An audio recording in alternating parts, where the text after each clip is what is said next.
Hello, my friends. Welcome to another episode of The Art of Volunteering. Today, I have a friend that I've known, 20, about 18, 19 years, maybe, something like that. It's a longtime friend of ours. He mentored my children when they were in youth programming at our church, and he's just a wonderful resource. This is Troy Childress. He is currently a school counselor at Green Upstate High School, and that's in North Carolina? South Carolina. South Carolina.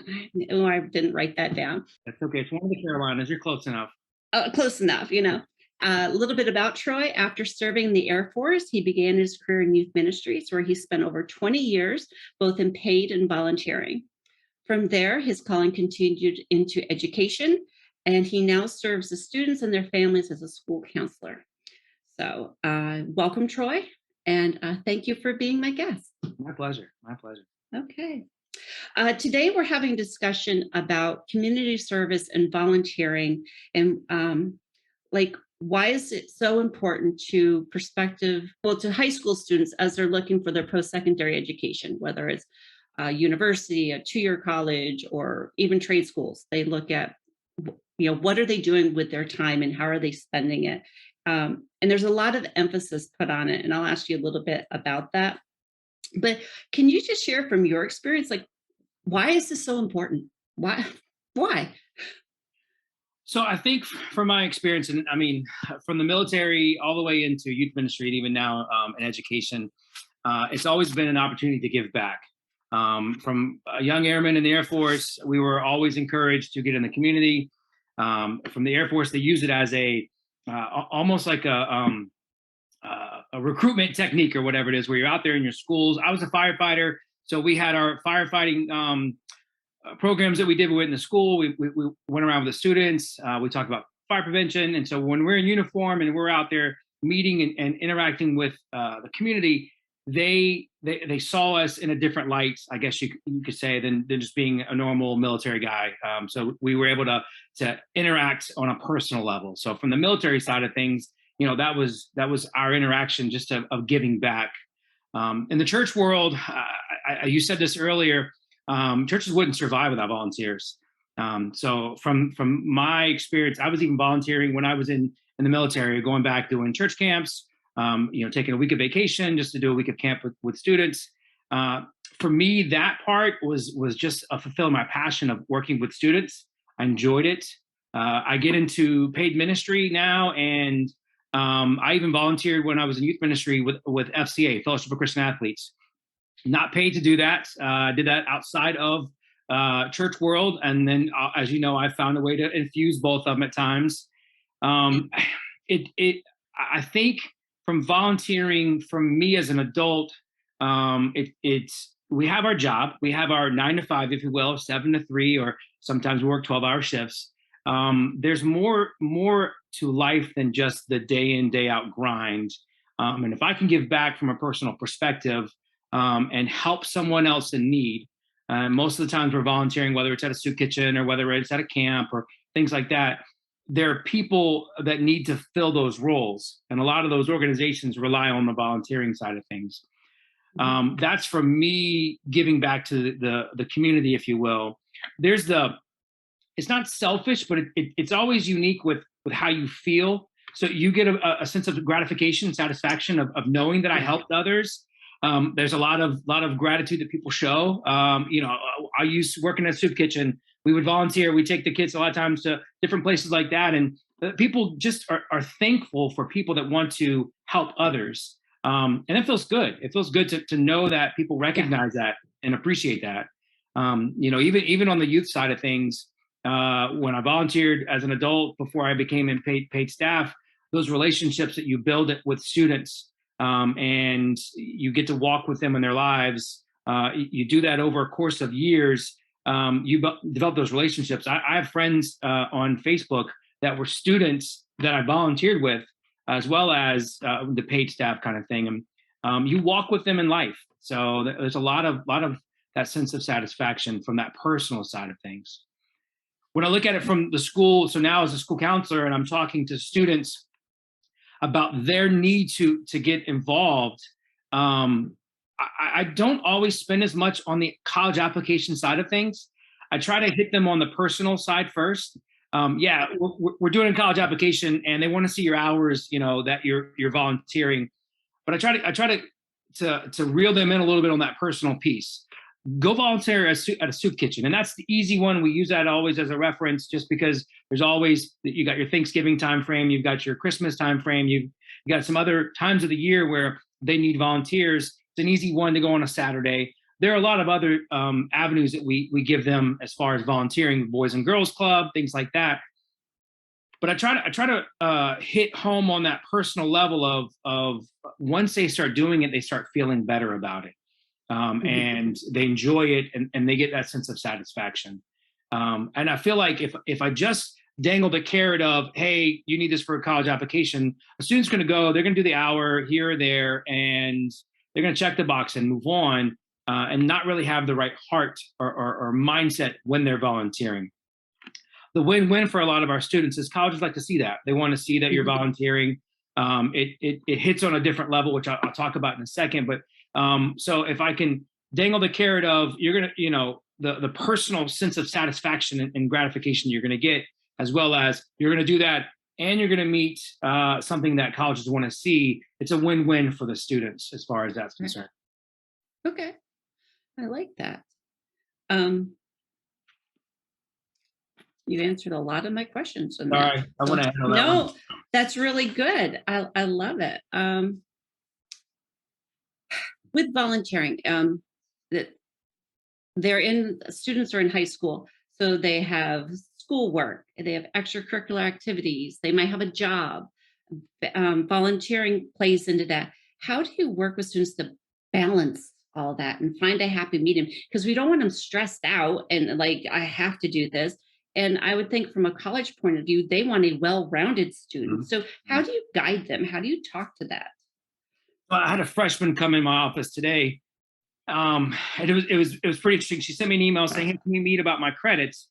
And I pulled her up. I had known her name and face. This is my first year at Green, so I'm still getting to know my students. But I realized that she's a freshman, and I was intrigued by this conversation. A freshman coming in already concerned about credits. It was a really good conversation because we got to talk a little bit more about credits. She was asking about colleges and talking about the holistic approach that colleges are looking at. Well, volunteering came up, and so a lot of our clubs, like National Honor Society, Beta Club, they have volunteering as a requirement for their club. And the idea again is, okay, so we're going to be a part of a club where our club is service oriented, and so we need to be serving within the community as part of being a part of this club. And so we got to talk a little bit about that. She's very smart. Not to say that kids who volunteer have to be smart, but she already got a 4.0 GPA as a freshman, because she started taking classes in seventh grade. That's unweighted as opposed to weighted. So she's a really bright student, talking about AP classes this year and those kind of things.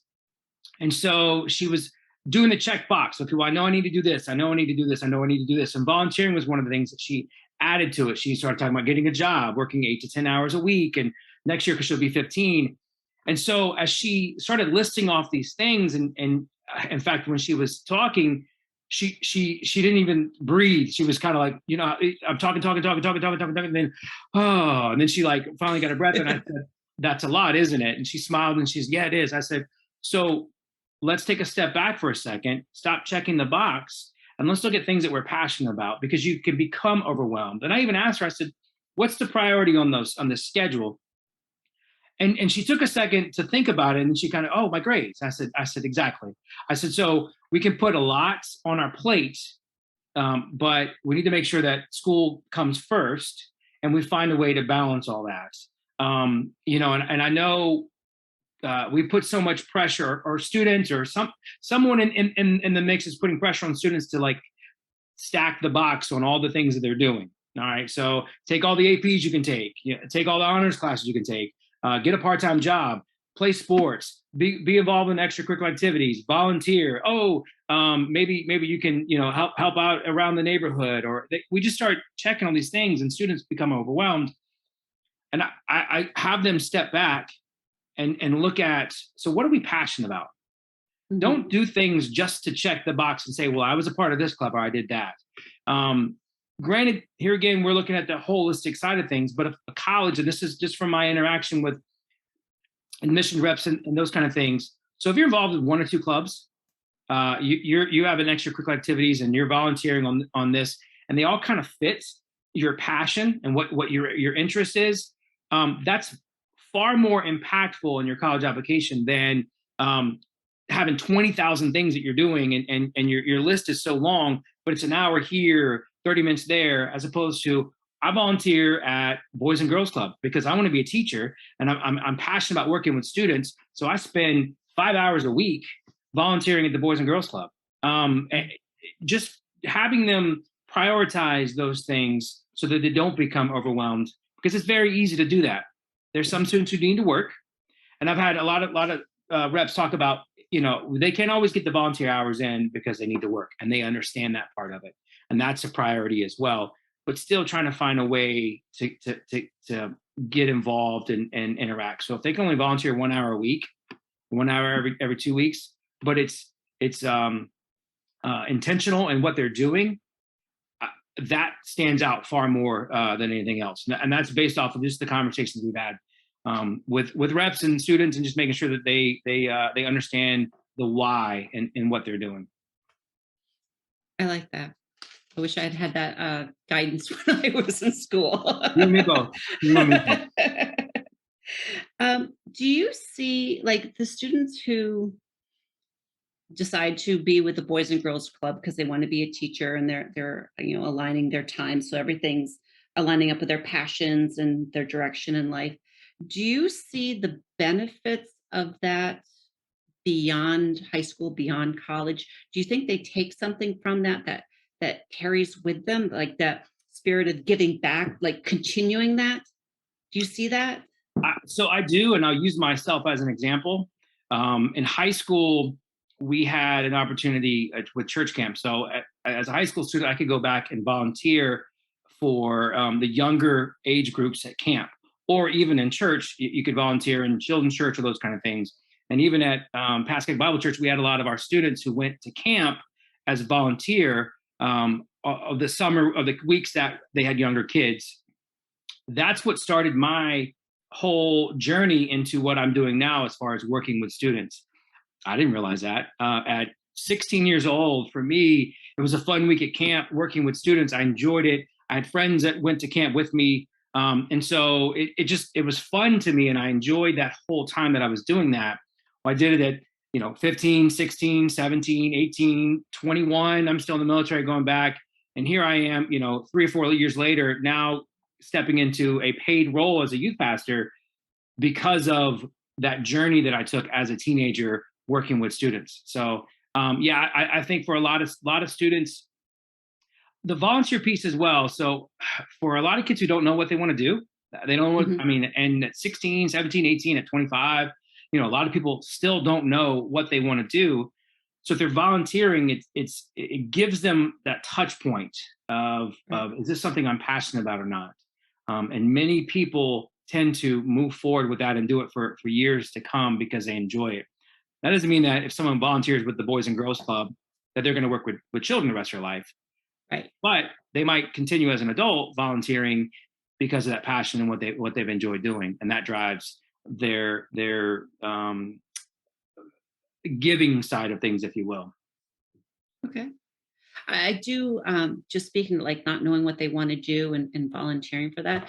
That is one thing they recommend for volunteers, even someone wanting to change jobs like later on in life, or if they some of our young professionals want to move up in build their resume.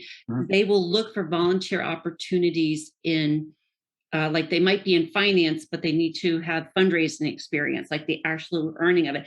So they volunteer, so they gain that real world experience that helps them for that next step in their career, Yep. whatever that is. Yep. And it's also good.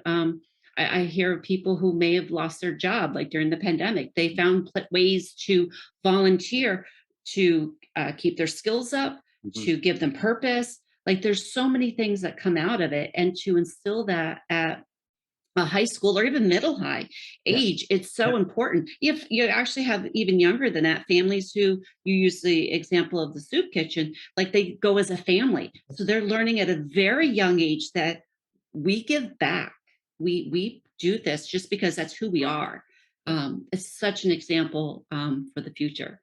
So and I do see what you were saying about aligning in their passions that colleges want. They're looking at that volunteering possibly from a point of what value is the student, what are they going to bring to the life of the campus, Yeah. and and like how do they look at the world, how do they get involved. We don't necessarily want someone who's like um, so worn out because they've done everything. We'd rather have someone a little more focused, a little more open to even diversity, trying different things. If you volunteered with the Paralympics or something like that, where you've opened yourself up to something beyond what you may see at home or even in your school. Right. So Right. Yeah. yeah. Well, so I'll even use your two boys as an example. I mean, they're both in careers now that they were volunteering in some of those aspects in high school. Mhm. I mean, I know Xander was helping out in youth ministry with a lot of our media stuff, and look at what they're doing. So, Right. those doors open up far beyond where we think they're going to open up as far as that's concerned, which is really neat to see. Absolutely. Absolutely. Um, all right. Let me ask you hopefully an easy question. Can you share a story of like an impactful volunteer experience? Something maybe you had as a volunteer or something you witnessed from one of your students during their experience? Does anything come to mind? I Yes. So we took a group to Cincinnati um, many years ago from New Jersey, and it was a mix of a conference as well as a mission trip, if you will. We were going within the local community and doing different things. So part of it was the Boys and Girls Club. We were there hanging out with kids and doing a Bible study with them, and just spending time with them, playing games and those kind of things.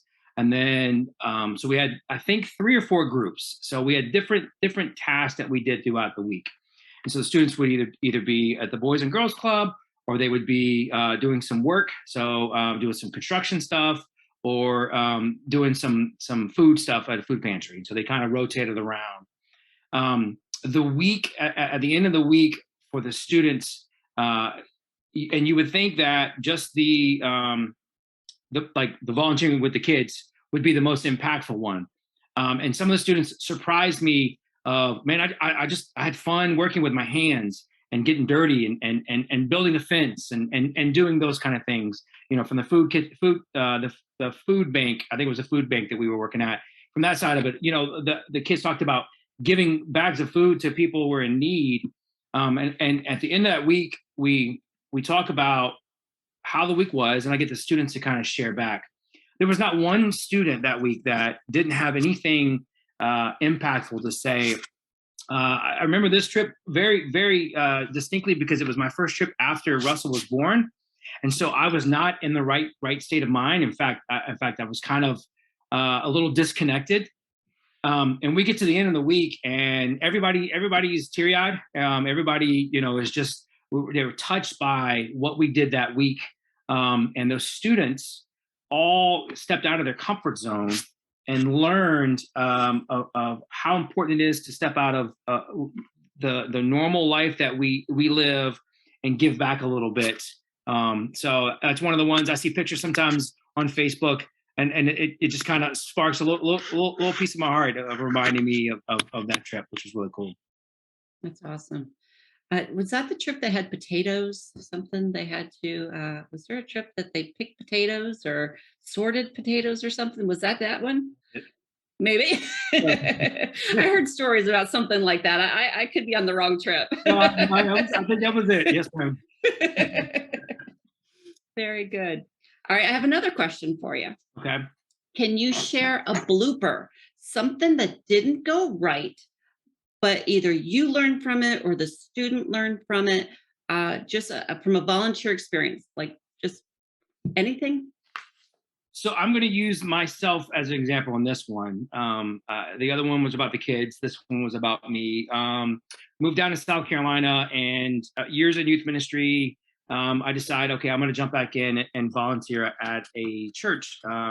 And we go on a weekend retreat. And here I am, Mr. Youth Pastor. I got years of experience, and I'm great, and I know what I'm doing. It was the most humbling experience for myself, where I was the outcast. Really? I had adults didn't speak to me, students didn't speak to me. I mean, I was the new guy.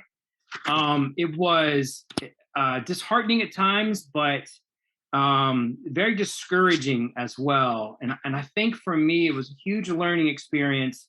In fact, I called up an old buddy of mine from PBC. I'm not going to name his name, but just to say, hey, was I ever like this?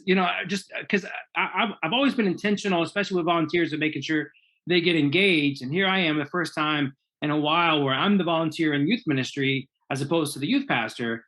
And there was no engagement, there was no interaction, there was no trying to help out as far as being the new guy.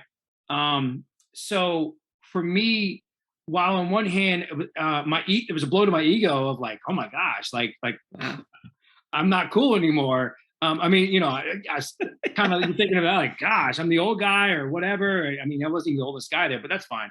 I'm not bitter about that, I promise you. But I think it was the learning experience for me of just reminding me of how intentional we need to be. So if I'm in a role where I have volunteers in or new people coming in or those kind of things, a reminder of make sure they're engaged. Make sure you're if you're the leader of leading this, whatever the group is or whatever is happening, make sure that everybody feels accepted, feels like they're part of that group. So while on one hand, it took a couple of nights of me nurturing my ego to kind of step back and learn from that experience. But there are going to be times where, and even now, I mean, times where I'm bringing people into the fold of doing different events, just making sure that everybody feels wanted, feels like they're needed, and they're part of the group.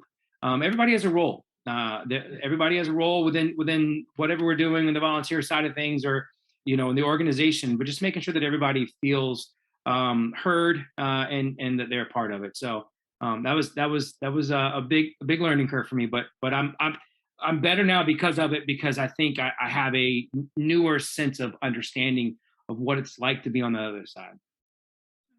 Thank you for sharing that. That's very, very personal. I appreciate It's tough. that. I know my listeners are going to appreciate that too, because sometimes we learn more from our bloopers than we do when things go right. Yeah. So I appreciate the blooper side of things, because sometimes we say failures and people they lock into that negative mindset. But I've learned more from the mistakes I've made, or the times that things didn't go the way that I thought they were going to go. This was one of those big examples of it didn't go the way I thought it was going to go, and I came back. I think more impactful for me on that side of it than had it gone where I was a new guy and everybody loved me. I don't think I would have learned as much. So I got you. Well, again, thank you for sharing that. Okay, here's the part of my of the interview where I invite you to love on your school, Green Upstate, or your volunteering at your church, or just your students and their volunteer path. Just love on them. cool. Yeah. So Green Upstate is a charter school in Malden, at Simpsonville, Malden area. Our area code is Simpsonville, but we live in Malden, which is the upstate of South Carolina. So the Greenville area, for those that aren't familiar with South Carolina, but it's the upstate side of things.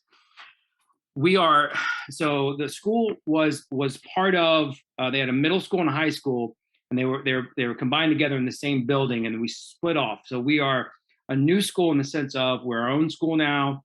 We've added more students in than we had before. We're very small. just under 260 students, which is new for me because the former school I worked at, my caseload was 330 maybe or something like that as a school counselor, and so now the entire school is lower than my caseload before. Even when I was at Tenafly, it was right around the 200. My caseload was right around where I was now. So actually, that's probably not a good reference. But it's a small school. Stepping into the school, it's been some growing pains, but at the same time, it's really cool to see our students come together. I'm the new counselor. I have seniors that were working through transcripts and college applications and those kind of things. The majority of the students have been very receptive, and there's some cool energy from the school about the excitement of where we're going. I'm excited about new building, a lot of new things, new sports. So from the school side of things, I think our journey is just beginning, but the future is very bright on that end of it. We've got some amazing teachers, staff members that are excited about something new, and you jump on something new, the energy could be one way or the other. It could just be defeated, but when you're on something new and everybody's excited, from the staff down, I think that just kind of encourages the entire organization as a whole. So I'm really pumped about that. I've got 35 seniors this year. I'll have 55 juniors. So our classes are kind of building from there. We're 130 freshmen, I think. So right around there, 125. So the future is headed in the right direction. So I'm excited about that. I think everybody else is excited. I'm gonna say excited about 3 or 4 more times, and maybe I'll get the point across with that. Okay, that's fine. Wonderful. All right. Thank you so much for coming on today. I appreciate your wisdom. I love the perspective, especially about the students needing to find out what aligns with their passions and their goals, as opposed to just doing everything. That's my takeaway from this, is just to be mindful of it. For the parents listening, don't push your kids into everything. Yeah, Help them choose. absolutely. Choose what matters most to them. All right, Troy, thank you. Maybe there'll be another time I'll have you on to talk about something else. Anytime you want, I'm happy. Yes, thank you, Stormy. All right. All right. Thank you to all my listeners. We'll be back with another episode. Thank you.